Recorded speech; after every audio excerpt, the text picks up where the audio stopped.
Pirmā biznesa radio projektors. Lūk, šīs dienas projektors, manuprāt, būs unikāls, jo ir runa un būs runa par kādu projektu, kas valstī ir nesis milzīgus zaudējumus. Par šo problēmu ir jārunā un kāds arī uzdrošinās runāt. Tieši tāpēc šobrīd projektora studijā Mārtiņš Šits, Saeimas deputāts, par tātad sanitāro transportu, par visām tām neiedzībām, kas ir notikušas, un par to projektu, kas kādām struktūrām ir atnesis milzu naudu, milzus līdzekļus, bet sabiedrībai zaudējums. Kāpēc tas ir noticis, kādēļ tas ir noticis un ko mēs dzīvosim, kā darīsim tālāk? Jā, tā ir pēdējo 2 mēnešu laikā visvairāk aprisē gājusī tēma, kādēļ valsts var nomāt no privātu uzņēmēji, kam vienīgais bizness ir neatliekamās palīdzības automašīnu piedāvāšana, pakalpojumu, kurš nes oficiāli, pēc tam, kad vairs nekas nav norakstāms, attaisnoties izdevumus un tam līdzīgs, gadā 2 miljonus latu, tad 1,9 miljonus eiro un tā tālāk un tā tālāk. Tātad, kāpēc var rasties situācija, ka pēdējo gadu laikā valsts veselības aprūpē un neatliekamās palīdzības nodrošināšanā ir zaudējusi vairāk par 12 miljoniem eiro, 12 miljoni.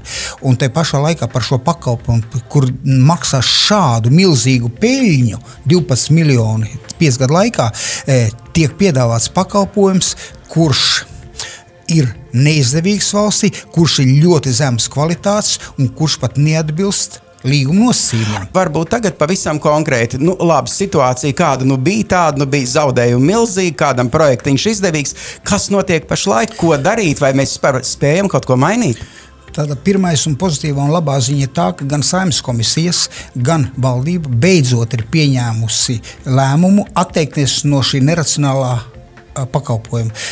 Neatliekamās palīdzības dienas vadītājs Ploriņš un viņa pietuvinātie cilvēki diezgan konsekventi mēģina parādīt problēmas sarežģītību, ja? Un biezina parādīt to, ka it kā nav iespējams vai ļoti grūti, neieguldot milzīgas papildus naudas, turpināt nodrošināt pakalpojumu tikai valstī. Varbūt arī tomēr pati sistēma kaut kur ir slima, varbūt ir vajadzīga operācija, varbūt ir vajadzīgs, varbūt pietiek ar zālītēm.